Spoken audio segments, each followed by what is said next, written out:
Yun mga tropa, ito na yung ating mga bagong batch ng broiler o 45 days. So may mga kunting pagbabago tayo dito sa ating brother. So, bukod sa andito si Dr. Kati, dito na rin si Atkostya saka si Dong. Pero ito yung pinaka bago dito mga paps. So naglagay na tayo ng thermostat. So okay yung display niyan dito lang sa video mga paps. So naglagay tayo niyan paps kasi pabago-bago din yung panahon. Katulad ngayon mainit, so automatic napapatay yung ating heater dyan na bulb dahil yan sa thermostat na yan. Common na ginagamit to sa mga incubator mga paps, pero pwede rin naman natin itong gamitin dito sa ating brother kasi meron din tayo ditong heater. So ganyan yung nga pala yung brother ko, may sukat yan mga paps na 2x6 feet. Ano? Salamat nga pala dun sa mga kandidato. Marami na akong pantabing sa mga manok. So yan. Katulad ngayon mga paps na mainit nga, 34. So naka-off yung mga heater at makapansin nyo naman sa mga galawan ng mga sisiw na kalat lang sila.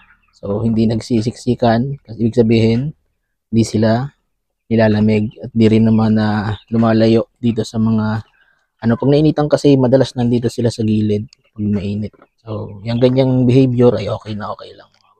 Kung gusto nyo nga palang umorder ng ganitong klase mga paps na thermostat, so pwede to sa incubator o kahit ano pa na kailangan yung kontrolin yung init o kaya lamig kasi pwede rin tong yan yan may cool o heat. So dito ginamit lang natin yung heat para mapagana yung ating mga bulb. Ayan. So nakaset yan kasi day 2 na to, nakaset lang yan ng 34 max.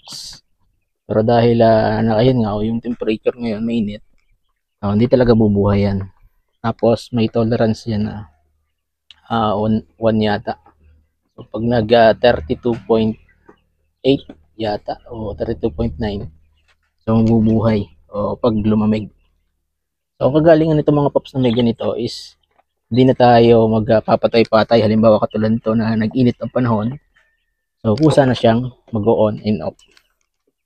At so far goods naman siya. So bali yung sensor niya mga paps. So nakalibel lang sa may ng taas ng sisiw. So pag lumamig yan, basahin kamay ko. Ayan, basahin kamay ko. Ay, mainit pala yung kamay ko. Basahin lang natin ng tubig.